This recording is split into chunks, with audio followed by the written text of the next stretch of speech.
இன்றே டவுன்லோட் செய்து உங்கள் ஃபேவரட் ஷோக்களை என்ஜாய் பண்ணுங்க.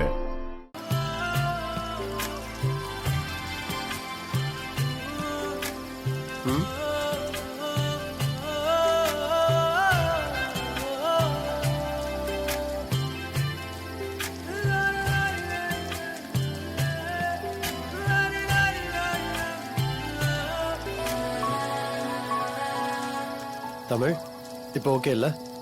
கை கொடு. ஓகே.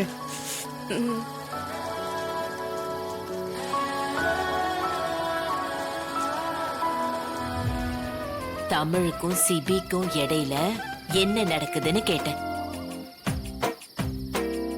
ரெண்டு பேரும் ரொம்ப க்ளோஸா இருக்காங்கல்ல? நீங்க அதை நம்புறீங்களா ஜனாமா? அவ்வளவும் பச்சையான நடிப்புமா. அடுத்த வருஷம் ஆஸ்கார் நாமினேஷன்ல இவங்க ரெண்டு பேருக்கு தான் போட்டியே வைப்பாங்க. எப்படி ஏமாத்துறாங்க பாத்தீங்களா? அவங்க யார வேணாலும் ஏமாத்தலாம், ஆனா என்ன ஏமாத்த முடியாது. அவங்க நடிச்சா எனக்கு தெரியாதா? நான் அந்த ஜூரி கமிட்டியில இருந்தேன்னா ரெண்டு பேரையும் நாமினேஷன் லிஸ்ட்ல இருந்தே தூக்கிடுவேன். ஏன் ஜனாமா? ரெண்டு பேரோட பெர்ஃபார்மன்ஸ் ரொம்ப வீக். அந்த கெமிஸ்ட்ரி 1% கூட ஜெல் ஆகல.